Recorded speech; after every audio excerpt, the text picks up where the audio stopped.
This catastrophe of an anime shows our extremely stupid protagonist Ayato, who gets in a whole lot of trouble when he's caught peeking at a lady dressing up. Boys like me for real, except he hasn't gotten arrested yet. FBI, open up! Yes, this illiterate of a protagonist beat me to seeing a woman's melons. Little did he know, this lady is the freaking princess of the land. We all agree he's cooked, right? As Ayato, our ugly protagonist, dashed towards school for his first day, he noticed a handkerchief gracefully falling from a window. He channeled his inner ninja, he snatched it midair before it hit the ground.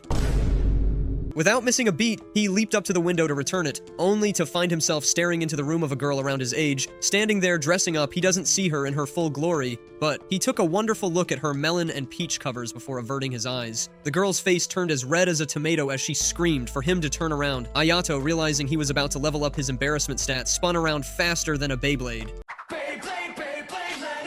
The girl, still trying to recover her dignity, calmly asked him why in the 7 realms he was peeking at her mid-bunda. Ayato, still in shock, quickly stammered, I just came to return this handkerchief. It fell and this isn't what it looks like. But she seemed oddly unfazed. She walked over, grabbed her handkerchief, and thanked him, all cool like she was in Kaguya-sama. Love is war. Ayato sighed in relief, thinking he was safe. But just as he was about to bail, turned around and took one good look at his ugly, repelling face and decided with a sinister smile that now it's time for his Max Aura Villian arc.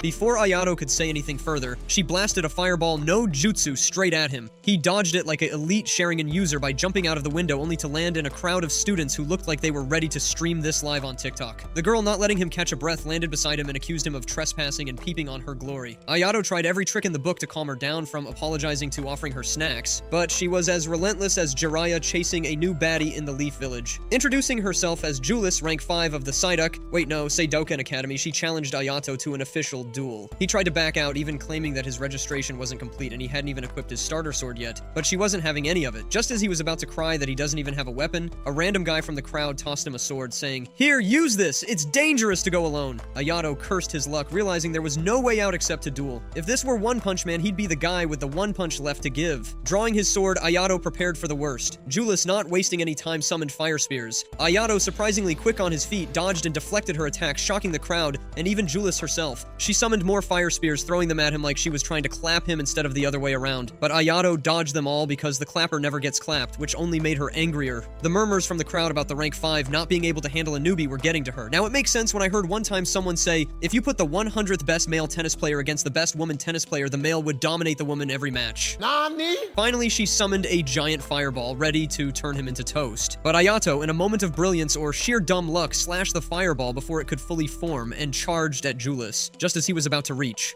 He noticed a light spear aimed right at her. Without thinking, he jumped, pushing Julius out of the way, saving her from the mysterious attack. Julius, on the floor, could only feel more embarrassed that he's got his filthy hands all over her melons. Attaboy. Now, more embarrassed than ever, she got up, ready to continue their duel. But before she could start round 2, an unknown girl appeared, and my eyes screamed Melanier, but it's quite too early to dish out that title. Those melons look quite juicy, though. She declared their duel null and void. That match almost finished faster than me with my ex. Julius, annoyed, demanded to know who she was. The girl introduced herself as Claudia, the president of the student council. Claudia, with an air of authority, canceled the duel, citing that Ayato's paperwork wasn't complete, thus saving his skin from another fiery encounter. I wish my crush would do the exact opposite to me. Damn, I wish I had Duke Dennis Riz. She then whisked Ayato away to her office, where she officially welcomed him to Seidoken Academy, explaining the harsh realities of the Asterisk War world. Seidoken used to be top dog, but now it was struggling to keep up with the big leagues. She hoped Ayato would participate in the Festa competitions, where students duel to bring glory to their academies, but Ayato, with zero interest in fighting, told her he had no desire to compete. Curious, Claudia asked why he joined Seidoken if he wasn't interested in the battles. That boy just came here to clap some damn cheeks. Just joking! After a moment, Ayato confessed that his sister had joined Seidoken 5 years ago, but had mysteriously vanished like the Avatar when the Fire Nation attacked. Claudia searched for his sister's records, but only found a corrupted file with all the data gone. When she asked if he joined to find his sister, Ayato admitted he wasn't sure why he joined, maybe because he needed some purpose in life, though at this point it seemed like fate was throwing him into battles whether he liked it or not. Claudia didn't push him further and directed him to his class. When he arrived, he was surprised to find that his seat was right next to Julius. During the lunch break, Julius, now calmer and possibly a bit impressed, told him she forgave him for the window incident and owed him one good strong clapping for saving her from the light spear. She then walked away, leaving Ayato to wonder what other crazy events this school had in store. Later, Ayato met his new roommate, Yabuki, who filled him in on all the school gossip. Yabuki explained that Julius wasn't just any student. She was the crown princess of some some European country, blessed with immense strength and skills, making her rise through the ranks faster than an OnlyFans girl getting on a yacht. The duo then went to grab some food, only to find Julius being cornered by 3 guys. The tallest of them, Lester, was itching for a duel, but Julius refused, saying she'd already clapped him 3 times. Lester, clearly not a fan of getting rejected, grabbed her hand, causing her handkerchief to fall. As Julius picked it up, flames of rage enveloped her, making her look like she was about to go Super Saiyan.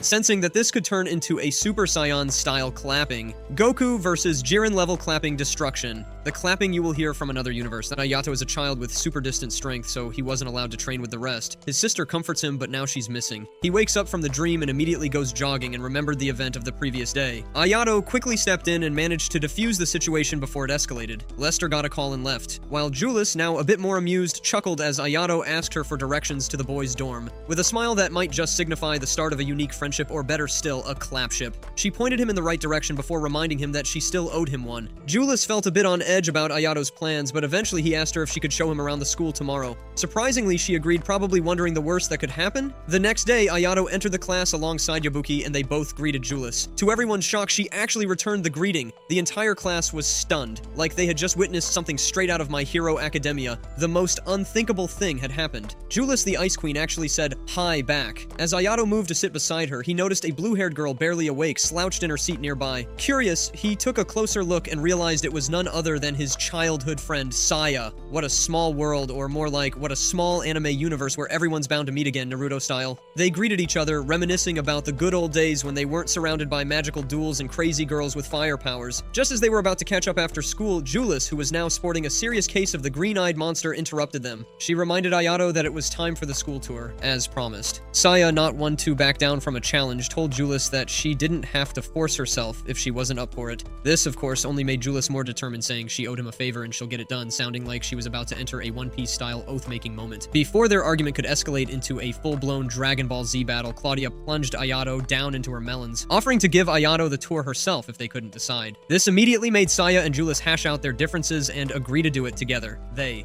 took Ayato to all the must-see spots around the school, club rooms, the cafeteria, and probably even the best places to sneak a nap during boring lectures. As Ayato ran off to grab some drinks, leaving the girls alone, they almost sparred for who was stronger, but a group of shadowy assailants decided to crash the tour with light arrows, once again proving that the school had some serious security issues. But this time, Saya was ready. Whipping out a light launcher like she was cosplaying in Call of Duty instead of living in a magical anime, she blasted the attackers and the fountain they were hiding behind to Kingdom Come. Ayato ran back after hearing the explosion, sprinted back to the scene, only to find the fountain looking like it had been in a One Punch Man fight. He asked the girls if they were okay, and they confirmed they were fine, just a little shaken, not stirred. Later, when he met up with Claudia, he mentioned the attack on Julius. Claudia assured him that the student council was on it, but so far they had no leads. She then took Ayato down to the basement, which totally wasn't creepy at all, to see if he was a match for any of the legendary swords stored there. Ayato was hesitant, but after Claudia's insistence and maybe a bit of peer pressure, he finally agreed. As the doors opened, he was surprised to see Lester there, who had also volunteered to check the swords. Lester tried to synchronize with one of the swords, but his attempts only led to a less than stellar result. Frustrated, he tried to force it, only for the sword to whoop his ass. Have you ever seen a sword fight on its own? Attempting to attack anything within range. Ayato channeled his inner hero and was gracefully dodging the Wild Sword's attacks, and in an epic move managed to grab the handle and shove it into the ground, taming it like some kind of Bleach character who just unlocked a new Bankai. Everyone was shocked when the synchronization percentage on the screen shot up to over 100%. Claudia, clearly impressed, approached him and asked if he could meet her in her room that night. Ayato, not really sure what he was getting himself into, agreed. Ooh! Clappy clappy. When Ayato arrived at Claudia's place, which turned out to be more of a mansion than a dorm room, he climbed in through a window and was greeted by Claudia fresh out of the bath, looking so juicy. Talk about awkward timing!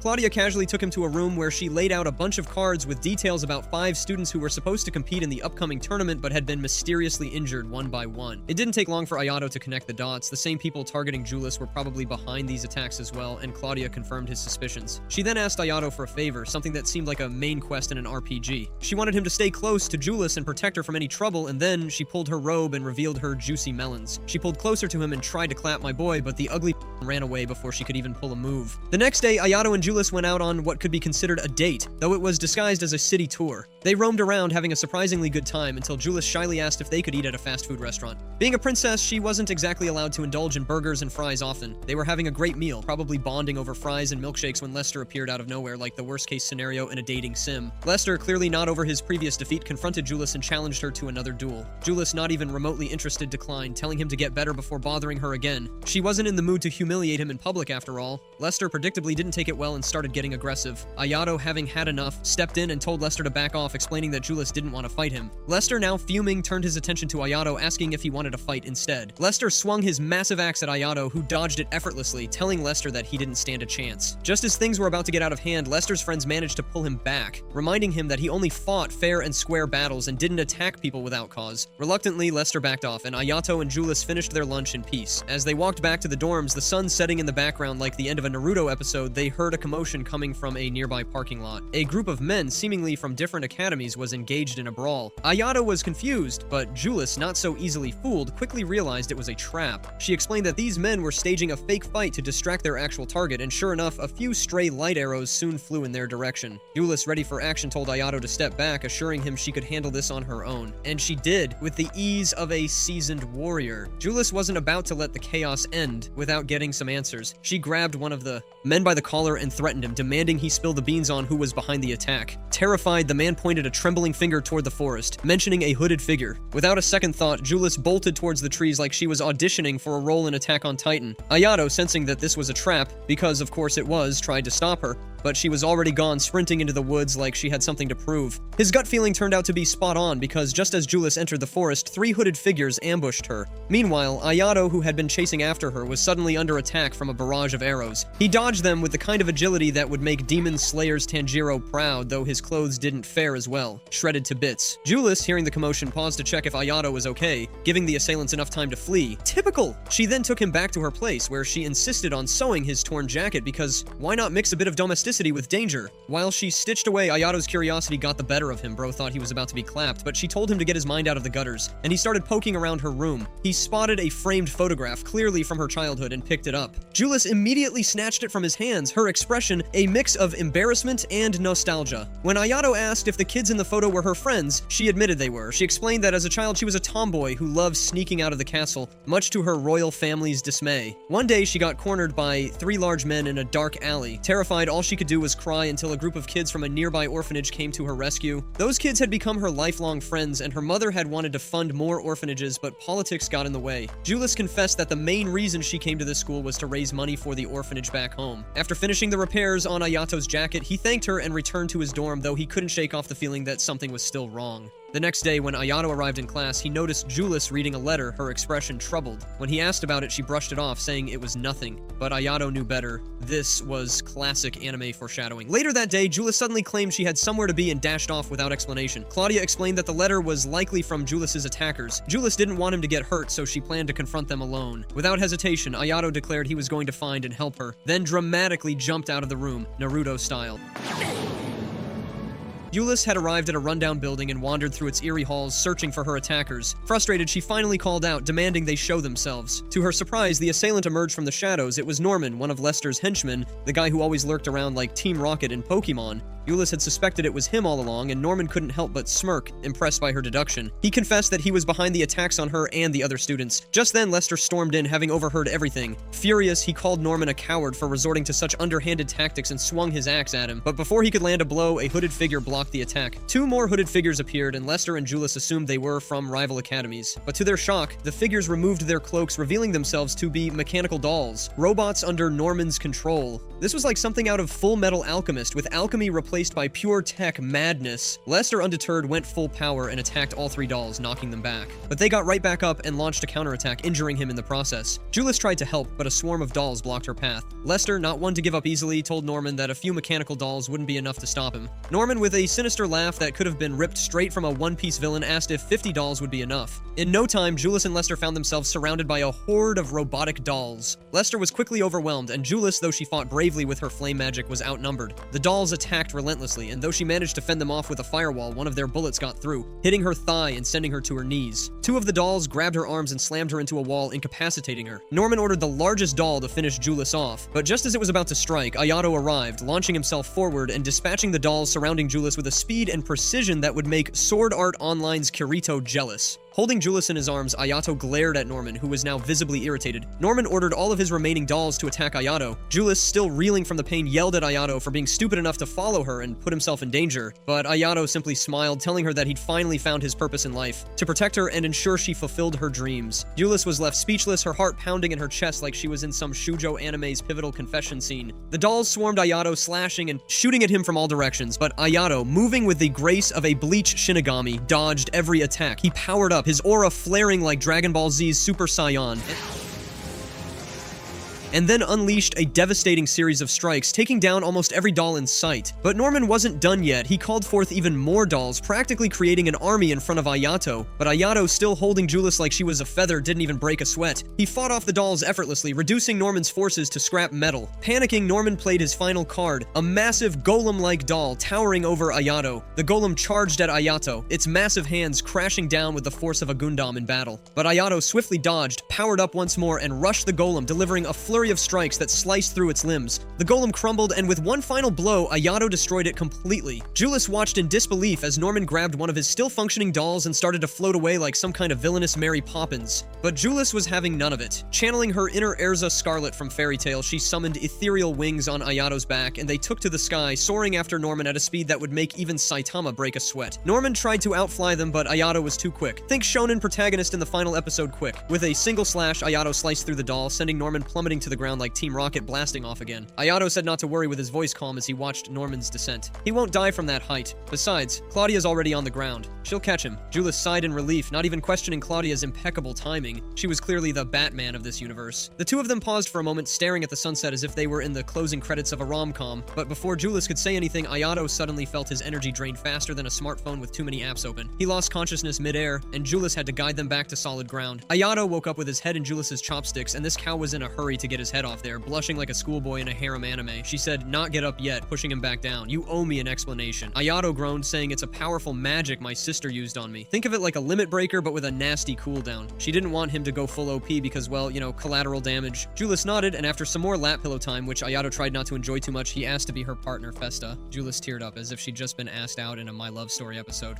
The next day, some people I believe to be the student council held a meeting about the upcoming event. Ayato was late to practice. He was sprinting through the halls, practically breaking the sound barrier, when he collided with a young blue-haired girl. They both went flying, Dragon Ball Z style. He quickly apologized and offered a hand to help her up, but she was already flustered. They parted ways, Ayato racing to the practice field where Julius was waiting, who's clearly channeling her inner Asuka Langley from Evangelion, all fury and no patience. Their sparring session started off with Julius launching flame projectiles, each one more fiery than Bakugo's temper. Ayato blocked them all, then rushed in knowing his strength was in close combat. But Julius wasn't about to go down easy. She had set a trap. A fire tornado engulfed him the moment he stepped into her circle. But Ayato, pulling off a move that would make Kirito proud, slashed through the flames and forced her to yield. Julius looked disheartened. She muttered that at this rate they won't stand a chance, stating that there are more than 200 people stronger than them. Before Ayato could respond, Lester and Saya barged in. Saya teased Julius for monopolizing Ayato's time, while Lester, in an uncharacteristic show of humility, thanked Ayato for saving him. Ayato waved it off, saying if he were in his place he would have done the same, and Lester nodded, trying to look cool but failing miserably. Moments later, Claudia walked in with two new faces, Camellia and Ernesta. Camellia had the cold demeanor of an ice mage, while Ernesta was all bubbly energy like she'd just stepped out of Lucky Star. Claudia explained that their schools were collaborating on developing new, stronger swords. Ernesta, ever the troublemaker, casually mentioned that she was the one who created the robots Ayato had dismantled. She casually moved around Iota and clapped his cheeks. Saya and Julius were ready to throw hands or fireballs out of jealousy, but Claudia, playing the peacekeeper, reminded them to save their energy for the Festus. Out of the blue, Saya turned to Ayato, saying she wants to be his partner, catching everyone off guard. Julius immediately protested, calling dibs. Things were heating up faster than a Naruto showdown. Later, while walking with Yabu Yabuki, Ayato spotted the same blue-haired girl from earlier, this time being slapped by an older man. Ayato rushed in to stop him, grabbing the man's arm with a grip that would make Guts from Berserk proud. The man, introducing himself as Tudo, Karen's uncle, sneered at Ayato, challenging him to a duel. Except the twist was, Karen would be his opponent. Ayato was conflicted, but Karen apologized, saying she had no choice. The duel began, and Ayato quickly realized that Karen was no pushover. They exchanged blows like seasoned fighters, with neither gaining the upper hand. But Ayato's stamina was waning, and Karen capitalized on it, ending the duel with a victory. She apologized again, this time with genuine regret, before rushing after her uncle. Julius, however, wants to know why he was sparing with the school's ace. Julius found Ayato later, collapsed from exhaustion. She dragged him back to her room, where he lay on the couch, still feeling the sting of defeat. When Julius returned, he asked if she was mad. She sighed, saying she was not sad because he dueled her, but because he lost to her. Ayato stared at the ceiling, determined. Then I'll just have to get stronger, not just for the Festus, but for you too. Julius smiled, her earlier anger melting away. Just don't keep me waiting too long, hero, she said softly, her frustration clear. Ayato nodded, determination burning in his eyes. I'll get stronger, for the Festus and for you. Ayato was still catching his breath when Julius dropped a truth bomb on him, hitting harder than the first time you realize Goku has another transformation up his sleeve. She wasn't mad because he had a duel with another person. Heck, if she were in his place, she'd have done the same. No, what really got her was that he lost. She wasn't just being tsundere, this was full-on concern. Julius really wanted Ayato to win, and it bugged her more than Kirito's overpowered skills annoyed every other gamer in Aincrad. She revealed that in the academy there were only 3 people she couldn't defeat. Ayato, Claudia, who was apparently ranked second, and of course the first-ranked Karen. Ayato's eyes widened like he just discovered Pikachu was the mascot for a billion-dollar franchise. He had no idea Claudia was that strong, and now he was getting flashbacks to every moment she seemed way too calm in a crisis. Julius explained that Claudia had the ability to see a few seconds into the future, like she'd been binging on Steins Gate and learned a trick or two from Okabe. She could predict an opponent's next move with terrifying accuracy, making her a formidable foe. After their conversation, Ayato headed back to his dorm, but on the way, Yabuki flagged him down, informing him that Karen was waiting to talk to him. Like any good protagonist, Ayato had no idea what was coming next, but he played it cool and invited her to his room. Offering her a drink like he was hosting a mini tea party, Ayato tried to keep the conversation casual. Karen, on the other hand, was all business, thanking him for trying to protect her from her uncle,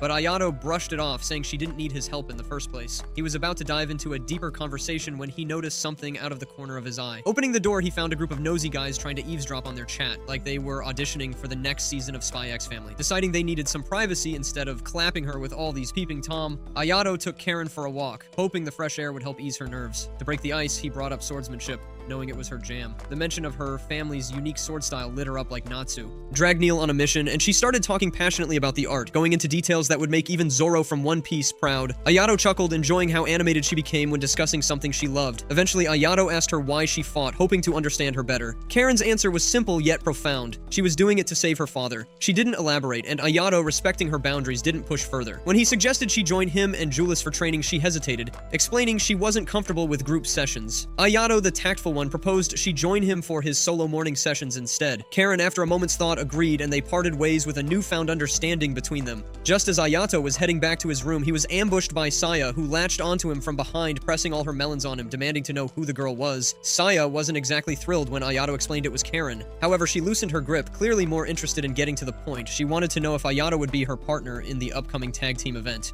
Ayato, who's looking more apologetic than Naruto after a prank gone wrong, explained that he had already teamed up with Julius and couldn't back out now. Saya, understanding but clearly disappointed, backed off and the routine resumed. Every morning, Ayato started training with Karen, and later he sparred with Julius. The dynamic between them was growing stronger, but one day things took a turn for the weird. While out on a run, they noticed the mist thickening around them, giving off serious Silent Hill vibes. Karen felt a chill run down her spine, convinced they were being watched, and not by anything human. Before they could react, a pack of creepy lizard dog hybrid creatures emerged from the bushes, surrounding them like they'd stepped into a live-action version of Monster Hunter. One of the beasts lunged at Ayato, who blocked it and countered with a swift strike, chopping off one of its limbs. But to his shock, the creature regrew the limb faster than you could say regeneration jutsu. It then spat a fireball at him, which he narrowly avoided. 2 more beasts joined the fray, and Ayato skewered both with a well-placed strike, but they too melted down and reformed like something out of a Full Metal Alchemist nightmare. Karen, seeing an opening, chopped one of the creatures into tiny pieces, revealing a core hidden within. With a quick slash, she destroyed it, causing the beast to disintegrate completely. The remaining creatures, sensing they were outmatched, scattered back into the mist. The brief moment of calm didn't last long, as the beasts reappeared, launching a barrage of fire blasts at them. The ground beneath Ayato weakened and collapsed, sending him and Karen tumbling into the sewer system below.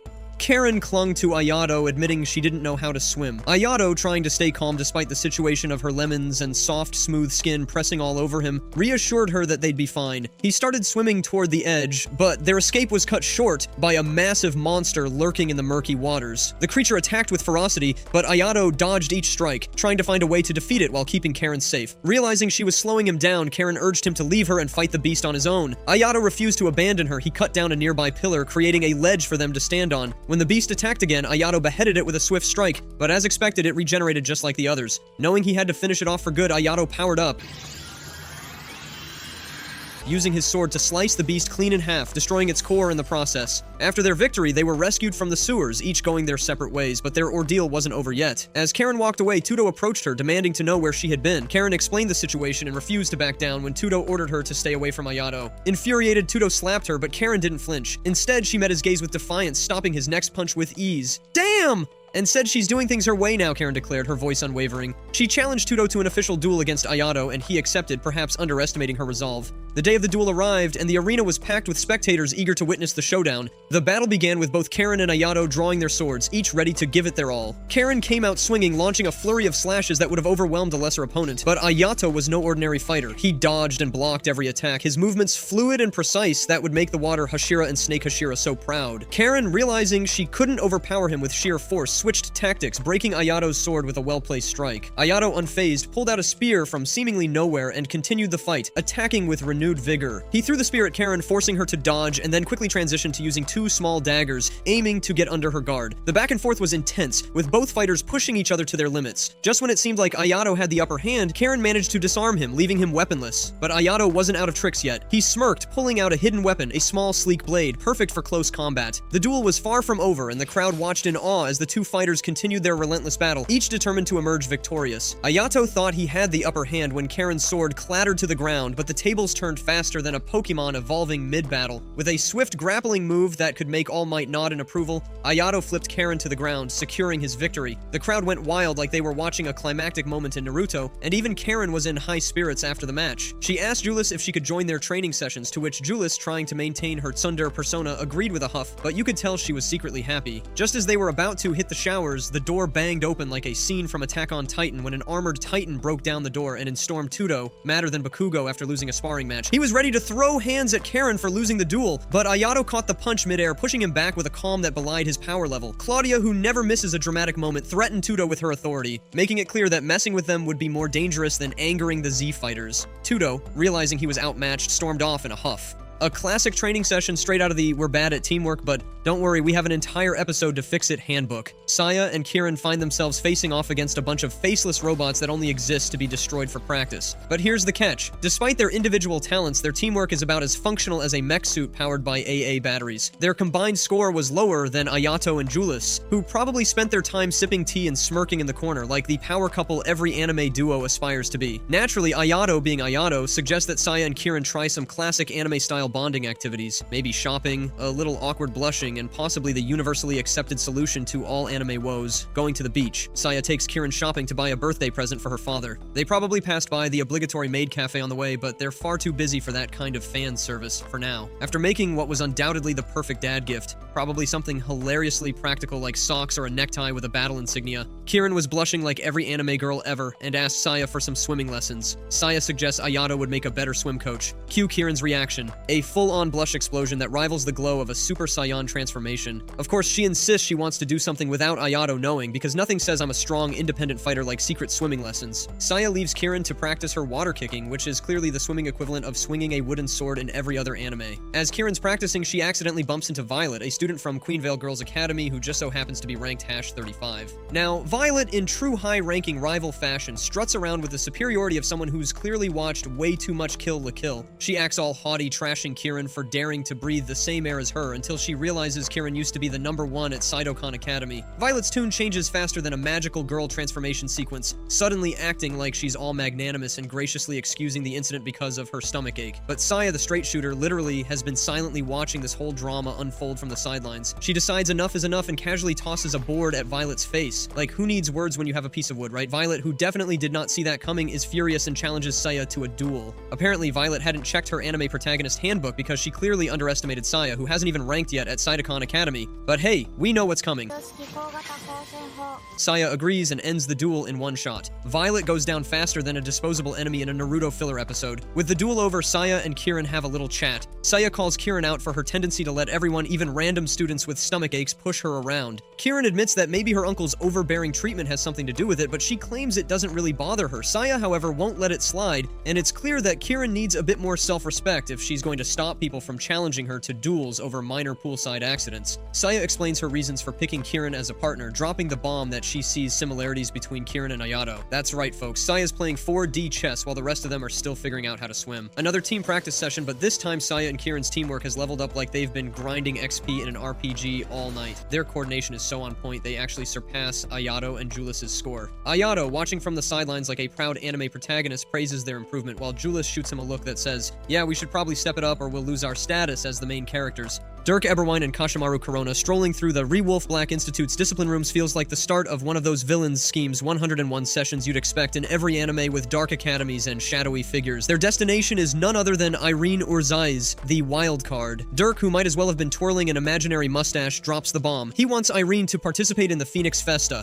But here's the twist. Her goal isn't the glory, the prize, or the prestige. It's to take down none other than Amagiri Ayato. Naturally, Irene is suspicious. I mean, why would someone go through all that trouble just to target our boy Ayato? Dirk doesn't even bother to give her a proper answer. Instead, he gestures to Corona to reveal the infamous Servaresta, the ogre Lux that Ayato wields like some ancient cursed sword from Bleach Sword Art Online. Dirk explains in the most evil villain way possible that this weapon is going to be a problem for them. Apparently, this isn't just a sword that looks cool and glows ominously, it's a full-on plot device that needs to be neutralized. Before Irene agrees to anything, she lays down her terms. The only thing that really matters to her is her sister's safety. Dirk, probably smiling like a snake oil salesman, agrees. Irene is now free, but you know this isn't going to end well for anyone involved, especially not Ayato. Cut to Ayato and Julius, who are at the opening ceremony of the Phoenix Festa, completely oblivious to the villains scheming behind the scenes. Ayato, fresh-faced and new to the scene, is awestruck by the roaring crowd. It's like every shonen protagonist's first time seeing a stadium packed full of people cheering them on. Julius is probably rolling her eyes at how much of a newbie he is. Enter Mariath Mesa, the man of the hour, stepping onto the podium to give his opening remarks. He introduces himself as the chairman of the Festa steering committee, and Ayato is shocked at how young the guy is. Julius is there to drop some exposition. Mesa's not just a young chairman, he's also an alumnus of Seidukan Academy, and plot twist, he won the Phoenix Festa himself. So not only is he a big shot now, but he was also a big shot back in the day. Sounds like the kind of guy who's got more secrets than he's letting on. Mesa's speech isn't just your typical welcome to the tournament fluff either. He announces that some rules have been changed dramatically.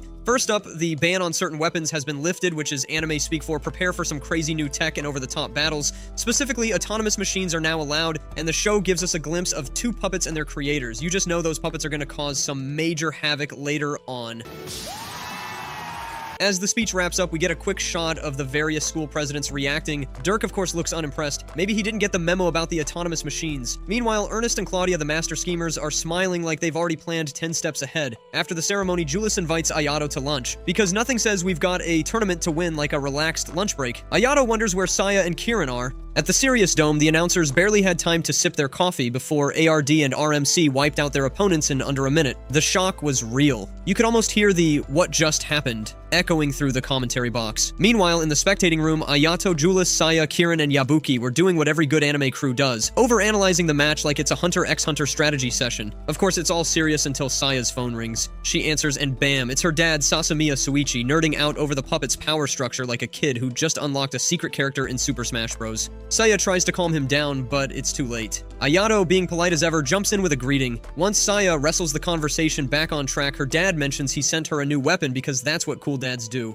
But surprise! She hasn't received it yet. He suggests checking customs. After the call, Saya lovingly pats her gun, Arc Van Durst, like it's her personal Excalibur, wink wink, and heads off to customs with Kirin in tow. Meanwhile, Aishiro decides to sneak off to a press conference while Ayato and Julius opt for some good old-fashioned training. Ernesta, the puppet master herself, congratulates ARD and RMC on their swift victory. While RMC is all respectful and polite, the kind of student every sensei wishes for, Arkansas, D brags like he's Goku after discovering a new transformation. Naturally, RMC won't let this slide, and in typical sibling rivalry style, she knocks him off his feet because he was being rude to their master. Ernesta steps in, explaining with a quote that ARD, as a male puppet, will always have a disadvantage against RMC, a female puppet. Of course, this is less about gender and more about the fact that RMC is his limiter. It's like one of those why can't Vegeta surpass Goku moments. Meanwhile, Ayato and Julius miss Saya and Kieran's match because they're too busy training, but suddenly they hear a commotion. A crowd is cheering, they're drawn to the scene like moths to a flame. Turns out Irene is in the middle of absolutely wrecking a group of Rewolf Black Institute students with her bare hands because why bother using weapons when you've got fists of fury? Irene spots Ayato, her next target, and immediately recalls the data Dirt gave her. Julius tries to play peacemaker, but Irene is in full boss fight mode and activates her weapon before things get too wild. Though, Irene's little sister Priscilla steps in like the ultimate cooldown skill. She apologizes for Irene's behavior and forces her to do the same, diffusing the situation. At the Procyon Dome, Saya and Kieran's match is about to kick off. One of the commentators makes the rookie mistake of assuming Saya was once ranked number 1. Her partner, though, quickly corrects her. The match starts, and Kieran takes down her opponent with a kind of speed that'd make One Punch Man and Goku Ultra Instincts proud. Then the real surprise. Saya, who has somehow turned her Type 34 heavy wave cannon into a melee weapon, a cannon being used like a sword. Her opponent struggles to adapt, but Saya finishes the fight with her meteor arts, reminding everyone she's not to be underestimated. After their match, Saya and Kieran hit the showers. Saya starts explaining the inner workings of her weapon in a way that's way too technical for a casual conversation, prompting Kieran to wonder if she's secretly a student of the Amagiri Shinmyuryu. Saya clarifies that she just picked up a few things from Ayato, no big deal. As Saya exits the shower room, Kieran follows, telling her to dry off properly. But Saya notices Kieran's melons and cheeky buns and gets a mischievous gleam in her eye. She tries to reach for her melons, but Kieran expertly blocks her attempts, proving her martial arts are just as effective outside the battlefield. Before things can escalate further, Ayato and Julius show up, and Saya casually opens the door. Ayato and Julius face off against a pair from Queenvale Girls Academy. Julius, ready to prove she's more than just the backup, volunteers to take them on solo. After blocking a few attacks, she busts out her Primrose move with a chant. One of her opponents tries to block, but trips like she's in a bad Mario Kart race, and her partner gets caught in Julius's semi-serrata and loses. Back in their room, Julius asks Ayato what his plan is. He says he's thinking of watching Saya and Kieran's match, but Julius points out it's probably already over. Instead, she suggests they eat, even offering him the sandwiches she made. As Ayato takes a bite, Julius tries to downplay her cooking skills, but can't help but blush when he compliments them. Then, in a totally not obvious move, she asks if he'll pat her head like he does with the others. Julius quickly changes the subject, suggesting they watch a match, only to be surprised when Lester's fight shows up on the screen. As they watched, Ayato couldn't help but feel a sense of foreboding, like a storm was brewing on the horizon and their toughest battles were yet to come. Out of nowhere, Ayato's phone started buzzing like a Pokemon alerting its trainer to a wild Pikachu. It was Kieran on the line, her voice tinged with urgency like she was trapped in the last few episodes of Attack on Titan. She said she was with Saya, but she just vanished like a ninja in Naruto, and now she can't find her anywhere! Without missing a beat, Ayato responded with the calmness of Saitama after a one-punch victory, saying not to worry, he'll be there faster than you can say. It's over 9,000! He dashed out, weaving through the streets like it was an Olympic event. On the way, Ayato suddenly encountered Priscilla, who was sprinting away from a bunch of goons like she was in an episode of Tokyo Revengers. He didn't hesitate. Grabbing her by the waist like he was her knight in shining armor, he leapt onto a rooftop, mimicking Spider-Man in the process. Once they landed safely, Priscilla panted, saying those guys are from the casino. Just as Ayato was about to catch his breath, Irene popped up out of nowhere, her fury more intense than Vegeta after hearing someone say Goku is stronger. She looked ready to unleash her ultimate move on Ayato, mistaking him for the mastermind behind the attack. Priscilla yelled, jumping between them like Sakura in one of her rare useful moments. Irene's rage dissipated faster than a spirit in Bleach after being purified. She mumbled, saying he just saved her, scratching her head with the awkwardness of someone who realized they just challenged the wrong Pokemon trainer to a battle. As a peace offering, Priscilla invited Ayato over for lunch. Ayato was about to decline. When his phone buzzed again, it was Kieran, sounding much more relieved this time, saying it was just a false alarm that Sai is safe. She just wandered into a store like a lost kitten. Ayato sighed in relief, like Naruto finally hearing he's getting his ramen. He rejoined Julius, and together they headed to Priscilla's place, stomachs rumbling like Goku's before a feast. Priscilla greeted them at the door, all smiles. As they stepped inside, they noticed Irene already seated at the table, her expression more serious than Light Yagami plotting his next move. As they took their seats, Irene dropped a truth bomb the size of a spirit bomb, saying to Ayato that she's in this tournament to kill him, but since he saved her sister, she felt it was only fair to give him a heads up. Also, tomorrow's match, yeah, it's our teams facing off. Good luck. Ayato thanked her with the kind of smile you give someone who just told you that you're their next raid boss. After lunch, which was surprisingly delicious, though filled with tension thicker than One Piece's plotline, they left, each mentally preparing for the upcoming battle like seasoned warriors facing their final bosses. Irene and her younger sister had to make a break for it from home when their mom was about to sell them out to some rich guy. When they stopped at some incomplete building, a man came up to them and dropped something with a diamond so pretty. When Irene touched it, it glowed and became the magnificent scythe that she's using today. Since then, she's been this monster. The next day, the arena buzzed with excitement, the crowd's energy on par with the Tenkaichi Budokai. Irene had clearly sucked some extra blood from Priscilla because she was powering up like Gohan during the Cell games. The match kicked off with Julius throwing a barrage of flaming balls at Irene, who blocked them like she was wielding a master sword. Ayato wasted no time, rushing in for a sword fight, hoping to overwhelm her with his speed. But Irene parried his strikes like she was the final boss in a Dark Souls game. Julius fired more flaming projectiles, but Irene whipped up a gravity shield, deflecting them with the ease of a Jedi using the Force. "I learned this trick to protect Priscilla," she muttered, her voice steely like Mikasa preparing to protect Eren. Then, without warning, she drained more blood from Priscilla, who collapsed like a puppet with its strings cut. Irene, however, seemed to be teetering on the edge, her power skyrocketing to dangerous levels, like a Dragon Ball Z character on the brink of self-destruction. Ignoring Priscilla's condition, Irene tried to capture Ayato and Julius in a gravity prison, but they dodged it like they were in a game of dodgeball, the anime. Julius fired another attack, but Irene blocked it effortlessly, then countered with a flurry of gravity balls aimed straight at Ayato. Without hesitation, Ayato activated his special technique, zipping through the air faster than a Quicksilver cameo, slicing each gravity ball with pinpoint accuracy. Irene commented that he wasn't supposed to be this fast. Ayato charged at her again, this time with Julius creating a wall of flames around Irene, but Irene cut through it like a hot knife through butter, only to realize too late that the flames were a decoy, leading to an explosive blast that caught her off guard. She staggered but didn't fall, instead stumbling toward Priscilla, intent on draining the last of her blood like a vampiric villain from Hellsing. Seeing this, Ayato knew he had to act fast. Powering up to his maximum level, going full Super Saiyan mode, he rushed Irene, engaging her in a final sword fight. This time he knocked the scythe out of her hand and slashed it in two, destroying the gem that fueled her powers. Irene collapsed, finally succumbing to the overload, her body unable to handle the immense energy. Ayato's team was declared the winner, but the victory came at a cost. Ayato, having expended too much energy, collapsed like a shonen hero after a grueling battle. They were all rushed to the hospital where they were treated for their injuries. As Ayato lay in his bed, Julius began discussing their next moves, but before they could even get to the battle strategies, Saya, Kieran, and Claudia burst into the room, fussing over him like he was a protagonist surrounded by a worried harem. "You look like you just fought 100 titans," Saya exclaimed, checking his bandages with the precision of Nurse Joy. Ayato reassured them with a tired smile, knowing full well that the road ahead was only going to get tougher, like leveling up in Sword Art Online. But with friends like these by his side, he knew he could face any challenge. But the drama is far from over. Soon enough, Ayato's secret is going to be out in the wild. What are they going to do to win this battle if the secret of his sealed powers comes out? Or will his secret be exposed? If you like the video, make sure to check out one of these other two right here. Also, if you want to see the full plot-filled version, no restrictions, just subscribe to our Patreon in the description below.